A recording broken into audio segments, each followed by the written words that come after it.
And our second question is from Sanchez Webb. Sanchez has not turned up, so I'm going to give it to another young person. There has been a recent increase to the minimum wages for young people. However, this does not include apprenticeships. What are your thoughts on this matter? Paul, can we start with you? When we have an apprenticeship, it's with a company or possibly the council, actually. I think we employ apprenticeships as well. So it's not a full-time job. I think getting the minimum wage for young people at that point, I think what we should focus on is the company paying you directly the wage. Rather than fixing yourself to minimum wage, that they should be giving you a living wage if you're an apprenticeship, because you are there not only to work for them, but to learn from them. So the apprentice is there as a stepping stone into employment, and as such, as value to that company, they should put value in you and pay the living wage. Thank you. Well, I find that quite interesting because the Tories haven't pledged anything in their manifesto about promising to pay people the living wage at all. And in fact, it's Labour that's championed the living wage, and when we get in power in 2015, we're going to encourage all employers that are able to pay the living wage. But we have promised for young people the minimum wage. We've promised the minimum wage through apprenticeships and through all work, not just apprenticeships but through care workers. In my constituency of North West Leicestershire, 1/4 of part-time women that work are paid less than the minimum wage. And I think that's disgusting that 1/4 of people are paid below the minimum wage, and the fact that it hits women the hardest. Women are the hardest hit under this government, and we shouldn't suffer for the consequences of a few.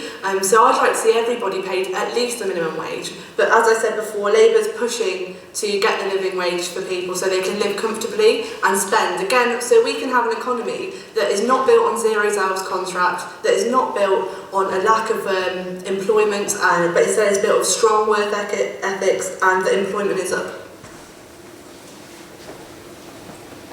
Thank you.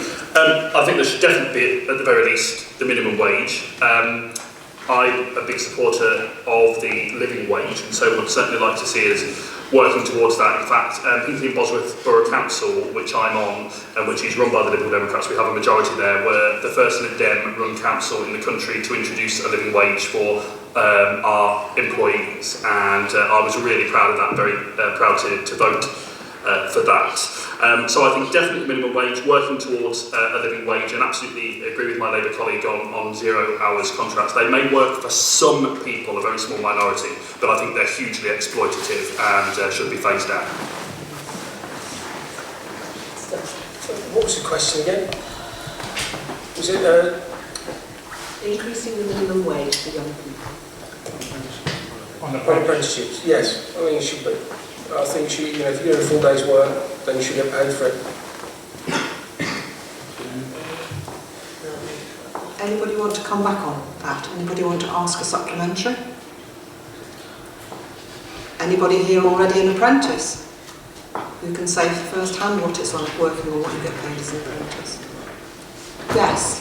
So, many schools, I'm currently 16 in new school. Our school teaches us to strive and aim for our main jobs, right? Our dream job that we want to do. So why should we have to work in basic jobs like poundland? Why isn't there more apprenticeships offered out there? And I totally agree that it should be against it. I don't even know if it is against the law to pay minimum wage. I think it's completely wrong. I work at Go Kids Go, for example, and my boss tried to pay me minimum wage. We shouldn't stand for it. We should aim to earn as much as we're working. There should be more apprenticeships. There should be more jobs for children to work these days. Why should we have to have a basic job? Why should we be 16 and stacking shelves in Tesco, Poundland? No, we should be working to aim high.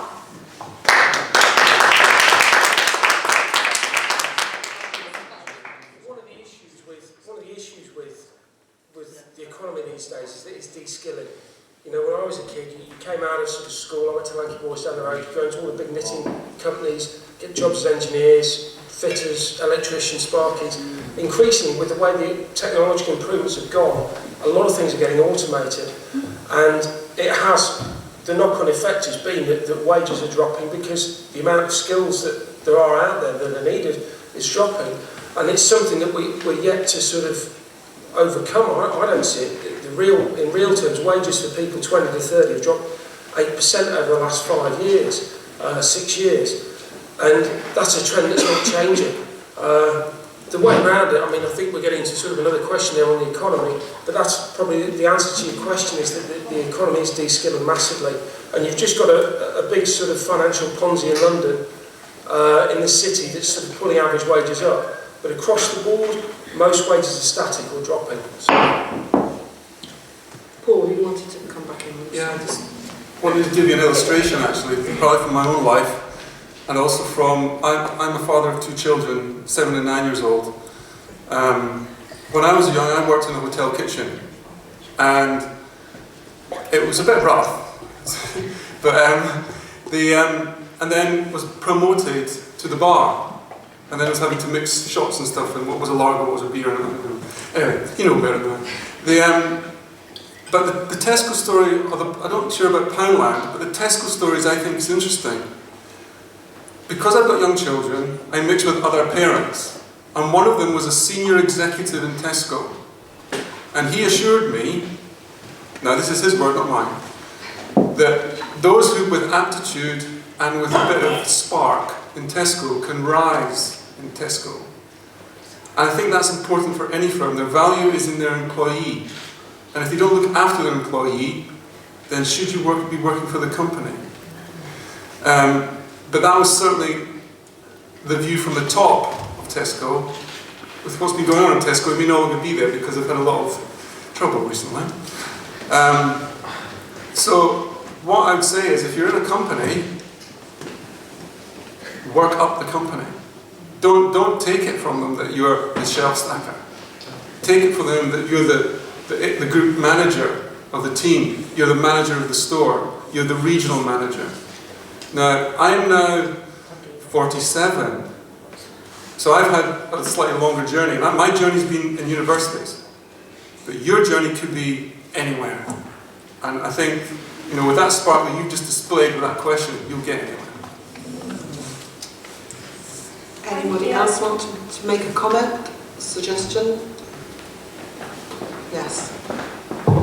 Yeah, I'd just like to say that, like, surely getting an apprenticeship is better than sitting there at home, and why should we have to pay people the minimum wage? Surely getting out there and having some experience and getting your foot in the door is better than nothing.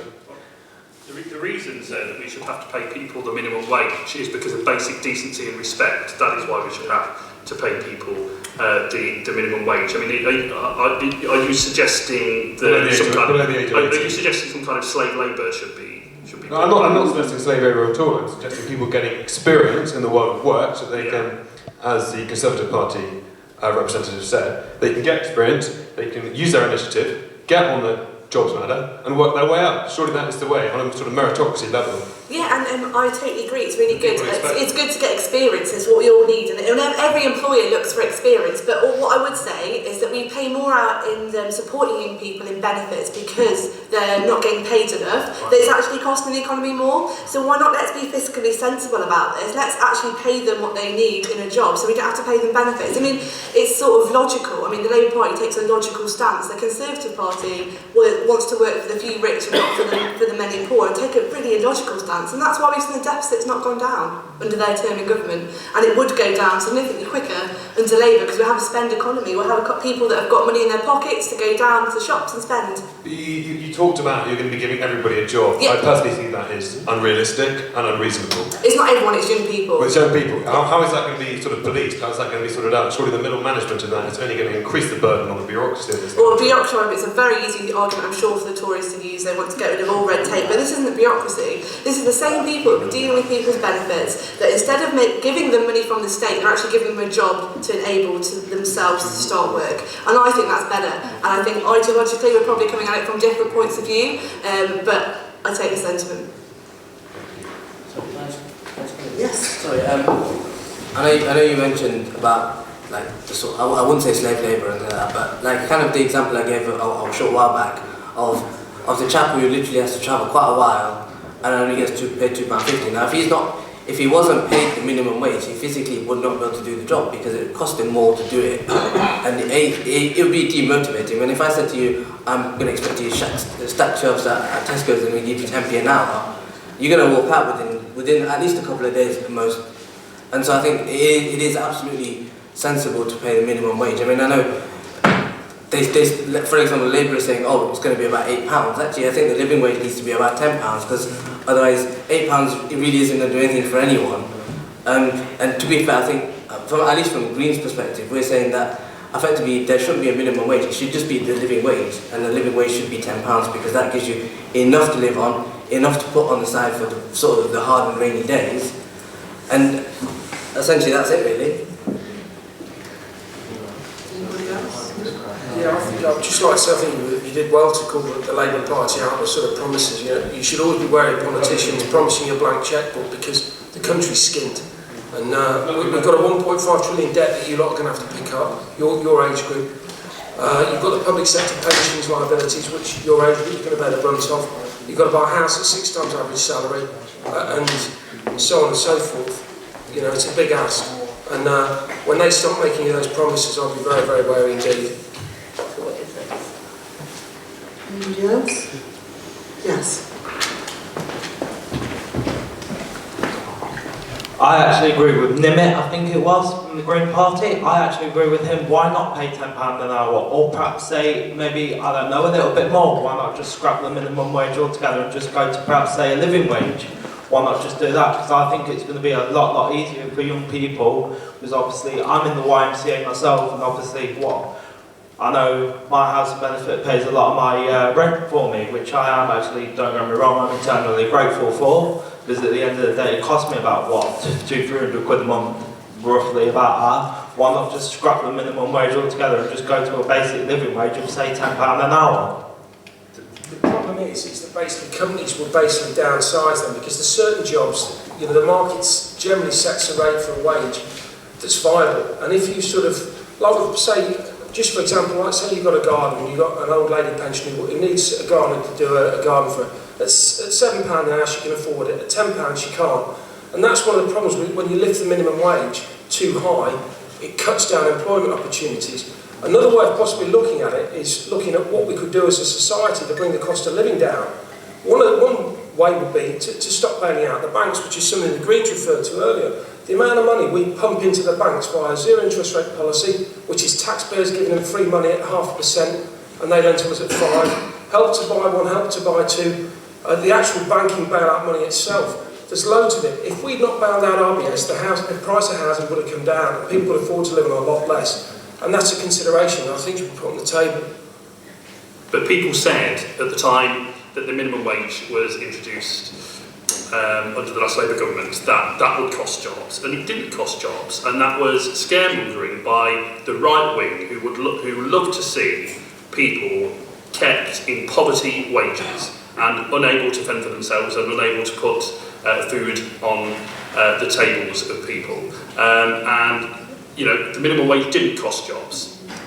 They're running. And so why would introducing the living wage cost jobs? Where's the evidence? He's got a point, but the thing is, when you look at the fiscal deficit that's being run, 90 billion this year, 120 billion last year, that's all getting added to the national debt. Now, the people retiring at the minute, they're not going to have to pay it, but the younger generations are. And that money, that's a debt that's being built up, particularly in your generation's name, and you should be wary of it. You know, and people gloss over it. We're borrowing £90 billion effectively on the national credit card this year to keep the economy and society going. And that bill's got to be paid. And so when they start saying, oh, you know, it didn't cost jobs, it didn't, because we're running massive fiscal deficits. We're spending more than we got coming in. And if you don't think that's going to be a problem 20, 30 years down the line, you're deluded. And that's, you know, I mean, I know it's a bit harsh, but people don't talk about the debts that are being run up in this country, and they should do, and especially for your generation.